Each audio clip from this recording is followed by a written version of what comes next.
시작되었으므로 더불어민주당 102차 의원총회를 시작하겠습니다. 고물가로 인한 여러 가지 민생의 위기, 어려움이 있었는데요.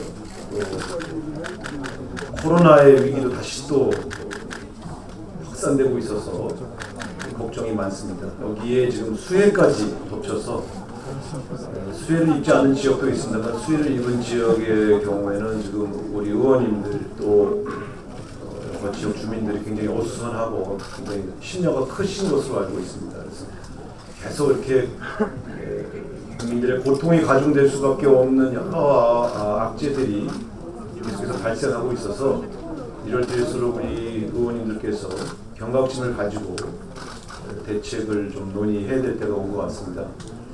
당은 당대로 좀 전당대회가 이미 절반 이상 진행이 돼서 이제 2주 후에 새로운 지도부가 구성이 됩니다.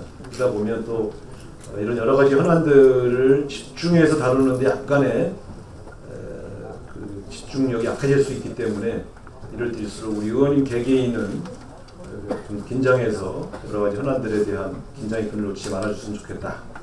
이런 부탁을 좀 드리겠습니다. 특히 이 당면한 수해 문제에 있어서는 지금 아직 완전히 끝나지 않았기 때문에 지금 이제 수해 대책 기구를 내일 좀 발표를 하겠습니다만 수해를 입은 지역의 의원님들 중심으로 이렇게 뭉치셔가지고 당 차원의 대책을 세울 수 있도록 그렇게 여러 준비들을 좀 해주셨으면 하는 그런 생각입니다. 현안이 하나하나 늘어날수록 집중력이 떨어지지 않도록 우리 민주당의 민생 정당으로서의 집중력을 강화하자 이런 말씀을 좀 드리고요. 내일이 이제 윤석열 대통령 취임 100일이 되는 날입니다. 그래서 기자간담회를 한다고 하고 준비를 하고 있습니다만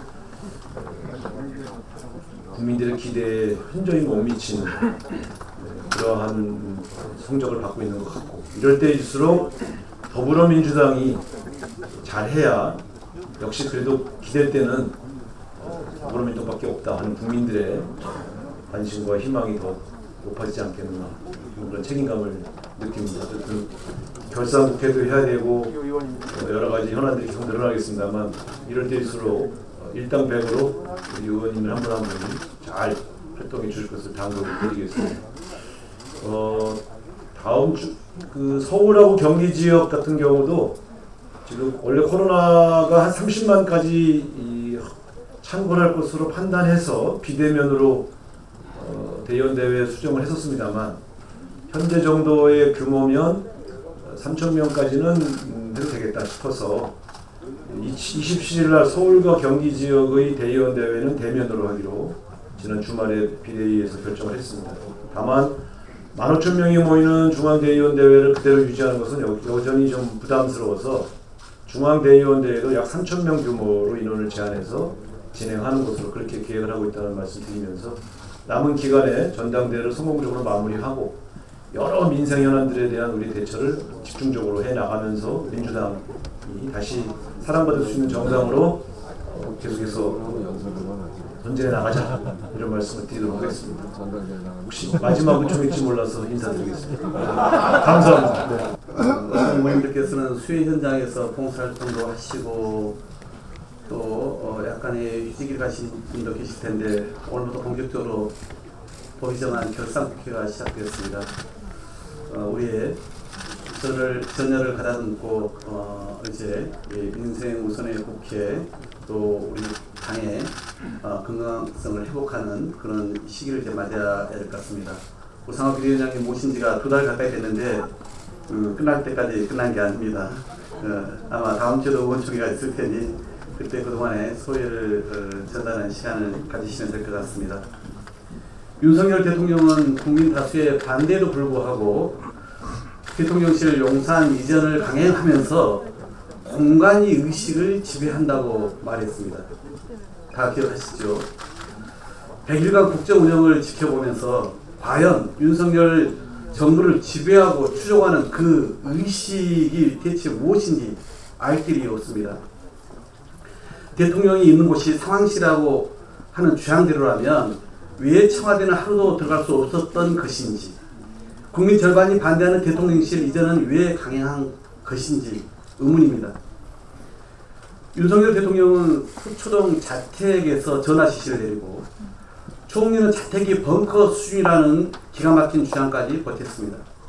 자택으로 퇴근한 대통령은 국민의 위기를 제대로 감지하지 못했습니다. 국가적 재난 상황이 처하자 공간이 의식을 지배한다는 대통령의 말이 역설적으로 증명된 셈입니다.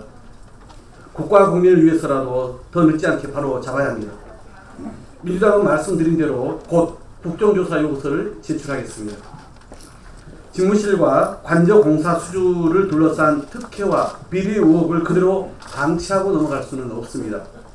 이미 대통령 부부의 측근, 지인 등 사적 채용이 일상화되어 공정과 상식, 법치가 무너진 지 오래입니다. 국정조사를 통해 국정운영 난맥상의 근본 원인이 되고 있는 온갖 사적 인연으로 점철된 의혹의 뿌리부터 발본세번하겠습니다. 아울러 지난주 윤석열 대통령은 한동훈 장관을 통해 시행령 통치로 오만과 독선의 국정운영을 변함없이 이어갈 것을 예고했습니다. 대통령 지지도가 하락하자 민생을 챙기고 국민의 뜻을 겸허히 받드는 대신 또다시 국면 전환을 위한 정치적 의도만 노고라 한 것입니다. 국민을 방패 삼아 입법부를 무시하는 소통령 한동훈 장관의 태도와 방식 또한 오만하기 짝이 없습니다.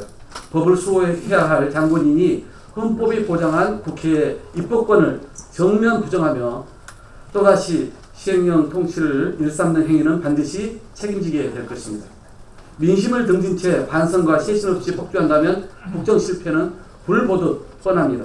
윤석열 대통령과 한동훈 장관은 입법 취지를 자의적으로 해석한 시행령을 당장 처리해야 할 것입니다. 오늘부터 결산국회입니다. 사실상 정기국회라는 시작으로 비상한 각오로 임해 주셔야 할 때입니다.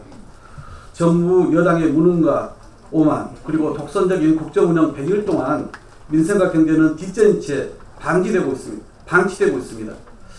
아마 여러분께 안내가 갔을 텐데 오는 31일 우리가 정기국회 맞이 워크숍을 할 예정인데 그때 과연 우리 민주당이 국민의 삶, 민생과 관련해서 우선적으로 처리될 법안을 우선 160개를 줄이고 그 중에서 한 10개 정도를 엄선하는 과정을 지금부터 밟고 있습니다.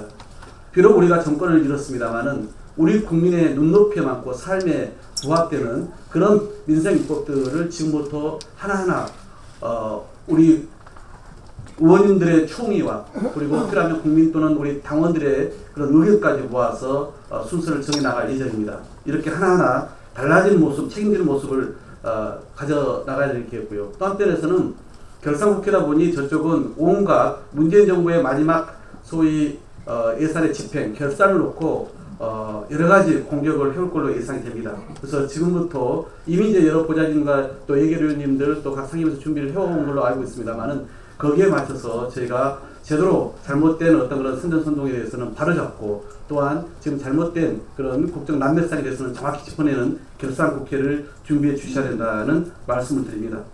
국회 다수당으로서 민주당이 중심을 잡고 국민과 국가를 반드시 지켜야 합니다. 이를 위해 당력을 하나로 모자는 말씀을 드립니다. 이상입니다. 고맙습니다.